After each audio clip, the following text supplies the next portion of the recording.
we know that there was order by Manipur High Court for meiteis. His campaign, go to hills, was actually very much accepted. Yes, the meiteis have every right. They have the constitutional right to demand for estate. We also have the constitutional right to oppose. Why are so many meiteis in Churachandpur, which is a hill district again? Why there are so many meiteis in Tampopi district and More in Tingnopal district? Who will answer those questions? Okay, you emphasizes on 2017. Right. Okay, so as per you, the things started from there, which finally led to incidents of 3rd May 2023. But there are very much incidences, or we have the evidences that Kuki people are demanding for separate statehood long before that also. Yeah. You have muzzled, you have throttled, you have cut off, the autonomy, the freedom which was given to you through Article 371C. At all, in the history of India, I have not seen a chief minister fighting for the cause of the community against the other. So was it this the reason for why Kuki people unleashed violence on Meitei on 3rd of May of 2023? 5% of Kuki land is used for coffee cultivation. Is this true? 53,000 people have been immigrated from Myanmar to Kuki lands of Manipur, and this is stated as a reason that Kukis are planning to increase their population for their demand of statehood and to do violence against Meiteis. And president of Zomi Revolutionary, Yes. he stated that he is from Myanmar and now he is an Indian citizen and a leader of militant group of Myanmar. So don't you think this could lead to some another things? See, this is just like I said. It's a hyperbole. It's an exaggeration. It's an allegation. It's a theory that is circulating around by some of the so-called YouTubers. Okay. Yeah, prominent YouTubers, I should say. I have seen those videos as well. It's so disheartening to come up with such kind of allegations and say the Kukis eventually will demand a separate country. How many years do we live actually? How many years do we have? India's life expectancy is just 60 to 70, right? How many years do you expect to live? 70, 80, God willing? To demand a separate country, how long will it take? In a modern day context, I don't think it will even be realized. We have never thought about it, and there is no discussion about separate country. This is all made up stories to sabotage, to nullify Kuki's demand for separation.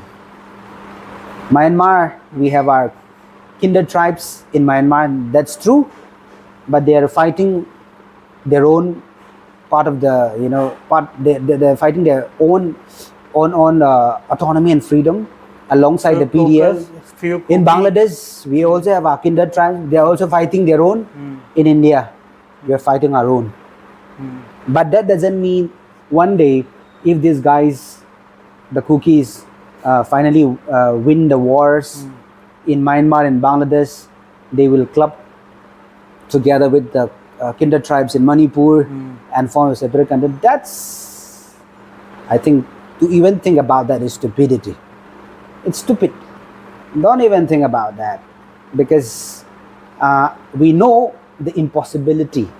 We know how strong, how stringent, and how flexible the Indian Constitution can be, right?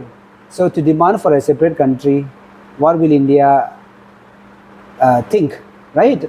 We know we cannot penetrate through that channel, certainly, and therefore there is never a discussion about forming a separate country. Not at all, not at all. Now we are only concerned about getting our rights and our justice in the form of separation within Indian territory, in the form of Union territory, right? Just like Puducherry. Now you say Puducherry is demanding statehood. Punjab was demanding for a separate Khalistan. How can you stop somebody from demanding something? But you have to look at the genuineness of the demand. How can you create Khalistan out of India? That's impossible. Punjab is a beautiful state. Punjab has contributed so much to the Indian armed forces. We respect Punjab. But to demand for Khalistan, I will vehemently oppose that idea. But for Puducherry to demand for a separate state within Indian Union, what is that wrong? What is it wrong, right? Whereas you see the demand of the Nagas for Greater Nagaland to have a separate country, separate constitution, that's also illogical again. What are the Kukis demanding? When the state was against us, the state, I'm talking about the state, Biren Singh's state machinery was against a particular community. You want to annihilate a particular community, finish off the particular community. Why I'm saying this, audio leak tape was there. You must listen to that audio tape. See, everything is revealed in that tape. Now, many people will say many things because a community, a fluent community has the capability, has the power to lobby others for your interest. And the media will be flooded with all that stories. Why is this audio tape leak in the court of the, in the Supreme Court not taken into, say, Consideration. account? Why is the culprit not punished? Mr. Biren Singh, everything is revealed there. And when the state was against a community, don't you think the victim community has the right to demand for, autonomy and separation and freedom? Where do you find a state against a particular community? Yes, community fights. ठीक है. But a state, you're the chief minister and you're using the state machinery to finish off a particular community. Is that constitutionally permitted? Not at all. In the history of India, I have not seen a chief minister fighting for the cause of a community against the other. I've never heard of it. And have you ever heard of, say, a community not able to access the capital city today? So was it this the reason for why Kuki people unleashed violence on Meitei on 3rd of May of 2023? How could you say the Kukis unleash violence? When the meiteis have political power, dominates everything, do you think a small community will wage war against the dominant community to lose everything? The rally was organized by Kuki people. Kuki and Nagas. Okay. Yes. So the main epicenter of violence, Jangboi, is Kuki dominated area. The book will tell you. Some miscreants came, burned the centenary gate. I told you in the beginning how the monoliths to commemorate the centenary of the Anglo-Kuki War was broken down by the state machineries. This centenary gate, which is considered sanctimonious, which is considered so sacred by the Kukis, was burned. It is not burned down per se, but it was burned. They set a fire on the pillar of the centenary on the day of the protest. They tried to burn, but it was not burned totally. And recently, the chief of Indian Armed Forces has stated that it was totally a rumor, which spread on that day and which started the violence. No, it was not rumors at all. Not rumors. It was true. There's a picture to prove that it was somebody who burned. Actually. Some miscreants. Why? People are there. I have seen the picture. They are trying to fire a tire. Okay. So, but it is a structure of concrete and iron. One tire will not. After burning that concrete tire, although it was not burned down, these miscreants moved to Kangwai, which is the border district of Churachandpur and Bishnupur, and they started attacking the Kuki houses, burning. They initiated the conflict. It's totally delineated in the book. And by the time Kuki realized and they moved towards the border district, In the border areas in Churachandpur, you see Meitei inhabited villages. All the inhabitants of the village have already fled and left the village. Who gave them the information? Why were no Meiteis killed then? Only the properties burned, yes, destroyed. But no Meiteis were killed. How?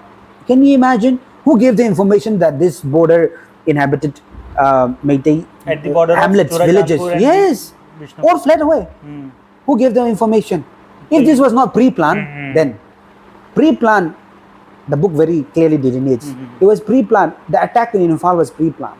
Red marks were marked in all the Kuki houses.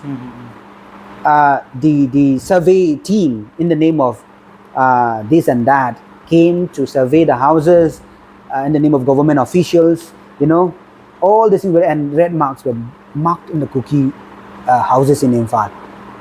And that's why precisely they attacked the Kukis, because in Imphal you go, here's a Kuki, here's a Naga house, all Are mixed. are mixed, except few pockets where majority Kukis inhabited pockets are there, like Hokip Wang, like Hong Sai Wang, all these places. But in most of the places, in game villages and other places, they're all inhabiting, one another next to their own neighbors, right? But how do you precisely attack the Kuki houses then? It's there. It's clearly, you see the picture also. And audio tape, like I said to you, time and again, in order to not entertain any other information from the media, just listen to that audio tape, like what is Viren Singh saying. I have started this war and we will annihilate the Kukis. I've asked the security forces and the Arambai Tengols to finish off that villages, that inhabited area. He clearly stated that. And truth labs have proved that it is 97% true. Truth lab, you have heard of truth lab, is the most authentic lab in India. And this is trusted by all the government institutions and including Supreme Court. 97% Is almost certain that 97% proven is obviously the truth, right? Okay. So that's what I say. Okay. That's what I say. It is not rumors, it is true, and it was started and initiated by them. And whatever you see in the media should not be should be taken with a pinch of salt. You should not believe entirely. Listen to the audio tape properly, Okay. and the book will speak for itself. That's why I'm here. Thank you. Okay. Thank So, you for taking such a trouble to come here. So there are few more allegations. Okay. So it will take just. We'll keep it short. Yes. Yeah. First off, poppy cultivation. 85% of land, as per the Narcotics and Affair of Border Manipur. So it is a government organization. 85% of Kuki land is used for poppy cultivation. Is this true? I'm not sure of the percentage, but this allegation of poppy cultivation only alleging that the Kukis are the poppy planters, poppy cultivators is also wrong. I think the same organization, I'm not updated with the facts now, but then I think the book tells how the Nagas are also involved. Nagas Yes. and Muslims are also there. Very much. Okay. And you'll see how most of the drugs produced in Manipur comes from the Imphal Valley. Drugs. Because Manipur is notorious for drugs, drug trafficking, and since it is lies at the border of the Golden Triangle, drug trafficking is very, very rampant. And these drugs are all manufactured and produced in Imphal Valley. Okay, you cultivate poppy, why? Because you are deprived of all the government schemes. All the government benefits that is supposed to percolate to the hands of the tribal people are cut off. Okay. Now you don't have anything to survive. And now as a meitei, since you have money, you're asking the poor Kukis, tribal and Nagas. In fact, the poppy cultivation was started by the Nagas. It began with the Nagas. Okay. They've introduced the seed of poppy to the Kukis. And the Kukis actually accepted and did the Because of parliament. lack of any Yeah, other. because lack of any facilities and amenities that is supposed to be, a lifeline for them. Now, see, like I said, all the big players again are from the valley, the Meitei community, politicians, those in power, drug lords. They have introduced seed, they have introduced money to the Kuki and the tribal poor people. They allow them to farm the So you are poppy. saying Kuki people are doing their jobs. Why not? Yes. Okay. Brinda was additional SP of narcotics in Manipur. She took a voluntary retirement and she contested for the election, but sadly she could not be elected. She could not win the election. But then she was the additional SP of narcotics and drugs in Manipur. She has very clearly stated this in her interview in YouTube. How Biren was the lord of all this. Okay. Meitei herself stated very clearly. But why is no media taking up this? Such a powerful statement by a retired additional SP. If you're talking about facts and authenticity, that's the most authentic, truth, voice coming from the I'll valley. surely take a notice of this and I'll Yeah. research on this. Then the second is illegal immigration. As per UNHRC report of Feb 21 and May 23, that 53,000 peoples have been immigrated from Myanmar to Kuki lands of Manipur. And this is stated as a reason that Kukis are planning to increase their population for their demand of statehood and to do violence against meiteis. No, man. Let's say this report was true.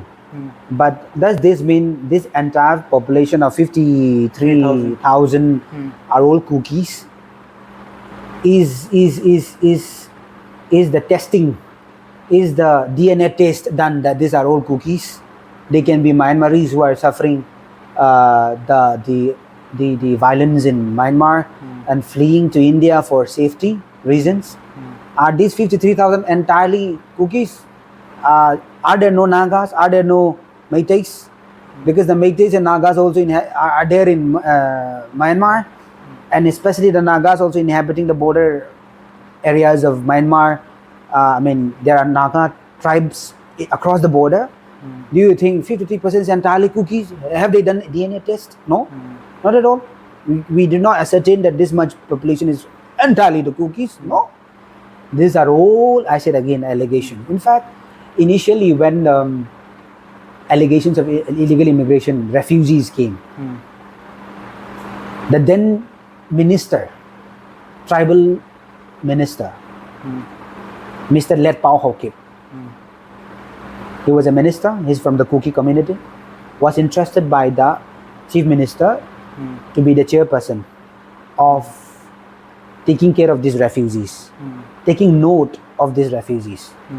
And in fact, Let Pao, along with Nagas and I think Meitei MLS as a member of the committee, they have already taken the list of those. They have fled the border and they have properly settled those guys at the border for time being, for temporary settlements. Now this kind of allegations has to be relooked again, whether these are really Kukis. And these Kukis, or for that matter refugees who have come to across the border, are not entirely Kukis. There are also Myanmaris, so many of them. This point is also related to my next point, which is that there is a Kuki militant group and president of Zomi Revolutionary. Yes. He stated that he is from Myanmar and now he is an Indian citizen and a leader of militant group. So if a militant group leader is related to Myanmar, then why not others can come to India and be a part of Kuki, community? Okay, this is one area that I want to research more. Yes, Thanglin Pao, you're talking about him. They said he was an MP. And in fact, he was an MP in Myanmar. And migrated to India in 1995. India in which year, I'm not sure. And became Indian citizen, holding Indian passport and now starting a revolution. See, I will not comment on this because I also have very bleak knowledge about all this politics and revolution, which is started by Jedare, the Zomi Revolutionary Army. So making a comment might be more problematic than giving you an answer which can actually be of good. So I will better abstain from commenting on that area. Yeah, I have very less knowledge about that. Okay. So I think for now we should rest the conversation here, because I think, for my knowledge, because I think that I should more educate myself. Yes. And I got very much relevant information from you, and thanks for that. This will surely make us look again on the Kuki point. So, and I hope that I will get another few sessions with you in coming days, so that we can understand and clear more points as we come through the videos. Actually, when I put a video on social media, on YouTube, I get to know more from the comments of Kuki and Meitei peoples. Right. Okay, so that also I consider. So from there, many points come which I wanted to ask from you and from Kuki and Meitei people both. So I appreciate for you for giving me such time, and I really thank to you. And I will look forward to meet you again with some more questions. Okay. So sure. Thank you so much for choosing Kuki Students Organization. With the limited resources that we have and information that we have, we try to speak the truth. And like I said, all that I've spoken are the truth. I've never added any extra information. And in fact, we could have added more facts, more truth on the discussion, but due to paucity of time, we could only engage with that area. But I'm instead sorry, in the sense, it would have been much better if I had the ability to communicate and convey in Hindi. That would have been, very good, and it would have reached to a larger audience. But I think you can do from your part. I'll try to do some episodes with the clips of this conversation, and making the Hindi audience understand what we discussed in here. All right, thank you so much. That's a good initiative. Facts and other things. Thank you very much. Thank you, sir. God bless.